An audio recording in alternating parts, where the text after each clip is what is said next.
What up, guys? So today we got a question from Collin, who sends me a message saying that his guard retention sucks. His guard gets shredded.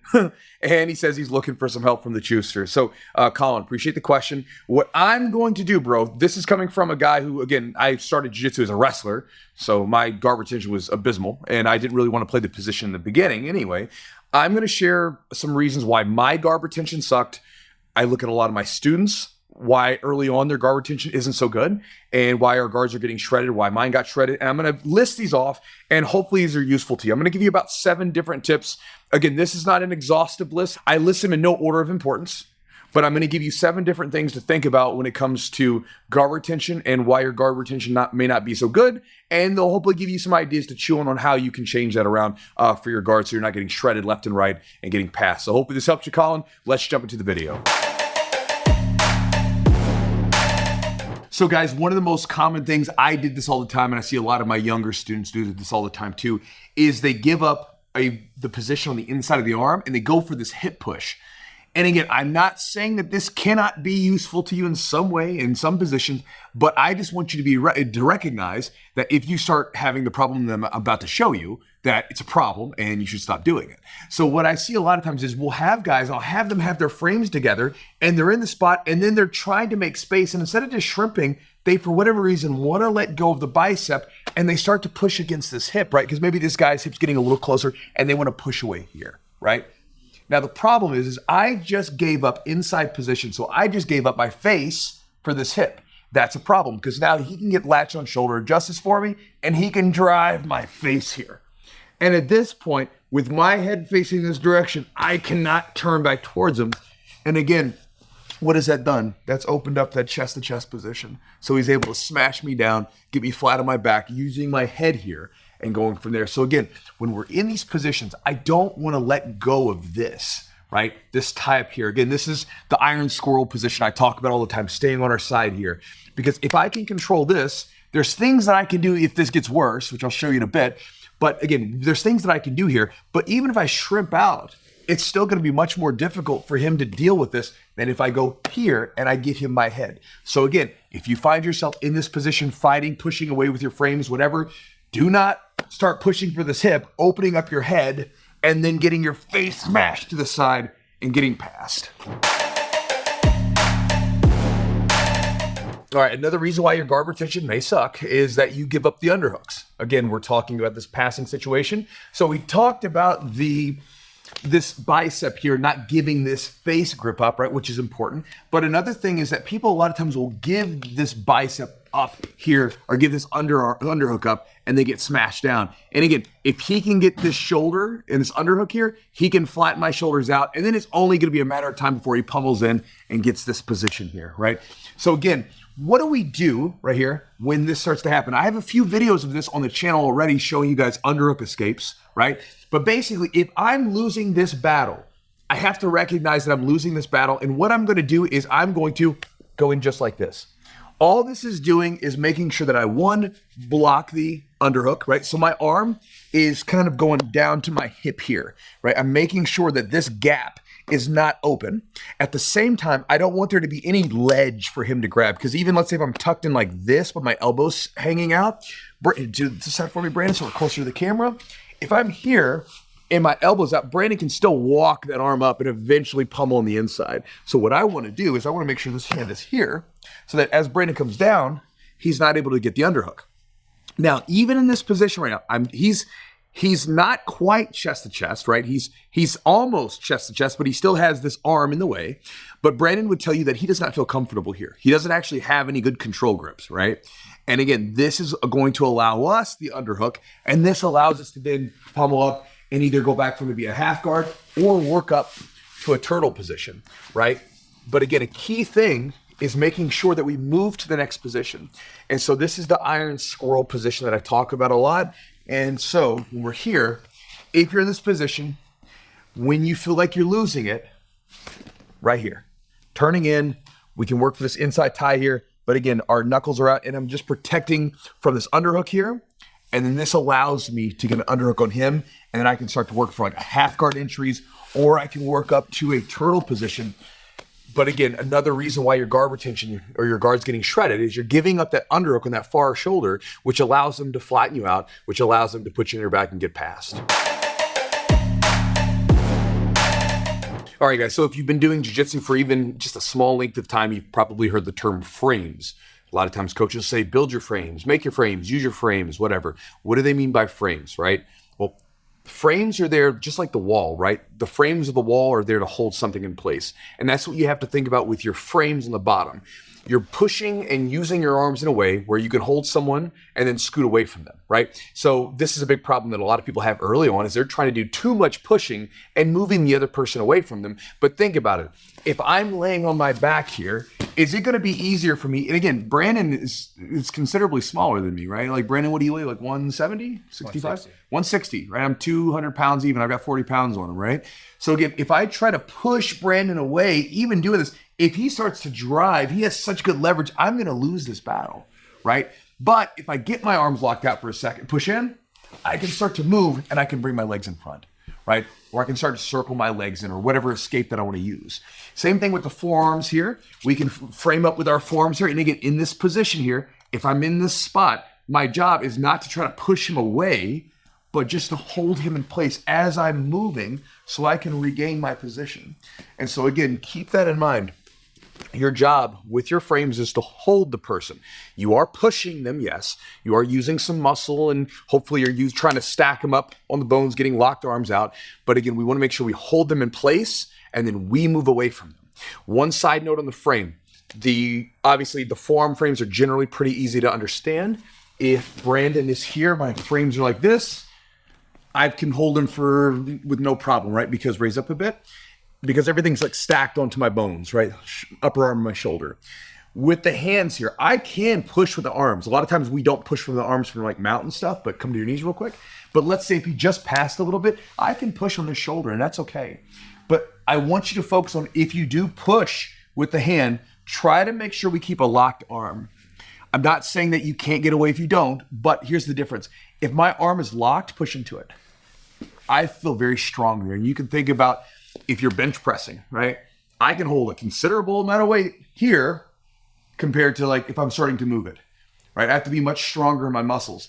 And if my arms are bent even a little bit, and let's say if he's got a gi on, he can start to pull and put, there it is, just like that. Whereas if I get a locked arm out here, this is a stronger position here. So again, with your frames, one, try to use sort of the bones there to support it, especially if you're framing with your hand. Lock that arm out as much as you can when you're pushing to get away from him in that side control guard passing situation. And again, make sure that as you're pushing, you're focused on how can I move my body away from the person. It's so much easier to do that than trying to bench press people off you. Even you big fellas. I know we got some big 300 pounders watching this who can just bench press their training partners off them, right? Because they're smaller. You're eventually going to be up against some big bubba fella who's going to be your same size and you're not going to be able to bench press them away. So even with the smaller people, learn to do that. Learn to frame either using those forearms there, or if you are pushing at a sort of a further range out, pushing with the hand, but locking the arm out and then moving your body away from it. Another example to sort of chew on is when you're losing the guard pass and defense battle. So this happens a lot of times, and I see this all the time. This is something that I tell my guys a lot, and I've talked about this numerous times on the channel, but we're here, we're pushing, right? And we're pushing, we're framing, we're doing whatever. We fight this battle, we're going, and then eventually we go, oh man. And then this person, we just sort of like lay down and die for a second. The person gets into a great side control position, and then we decide that we want to escape.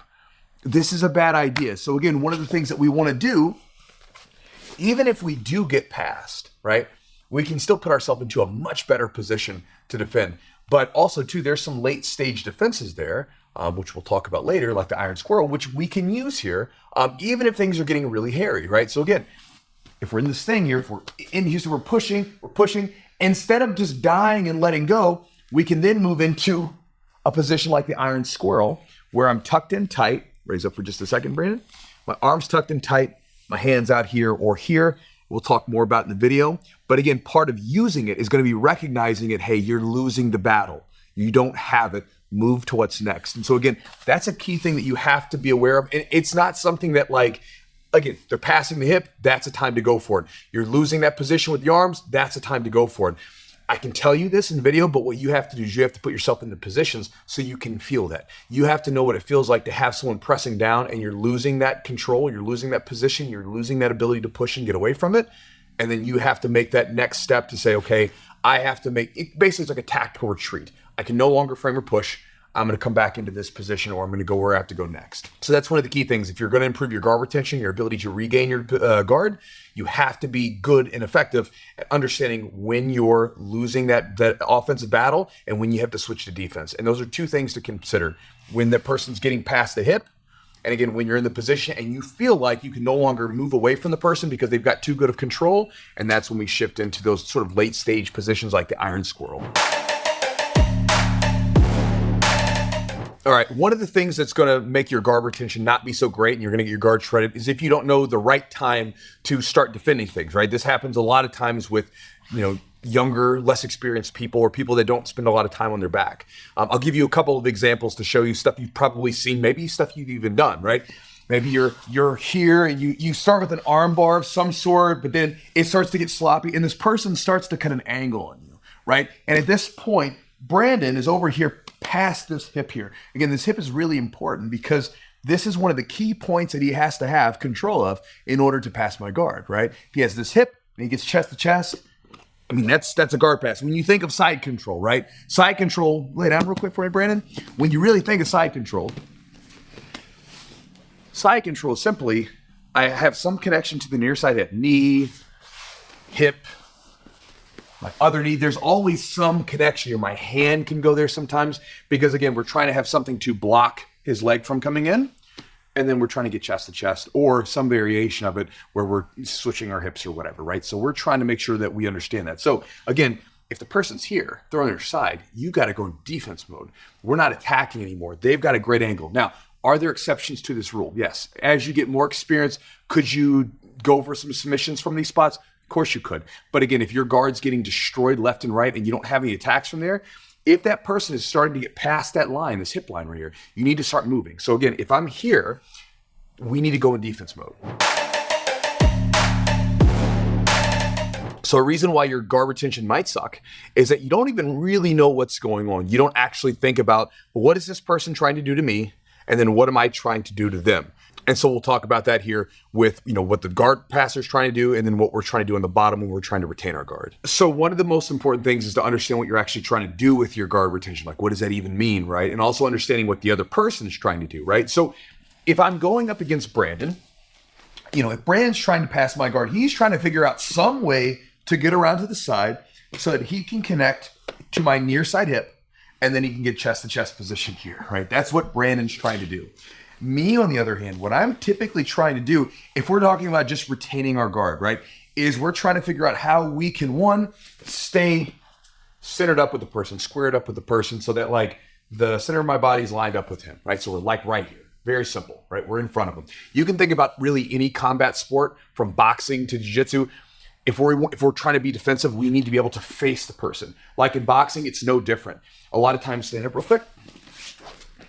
In boxing, if we're throwing like weapons and stuff like that, a lot of times what we're doing is we're throwing here, we might make a small slip, pop, and we're trying to get to an angle here. So now that we can attack off that angle where he's not as strong defensively, right? He no longer has the use of both arms, doesn't have the full use of this arm.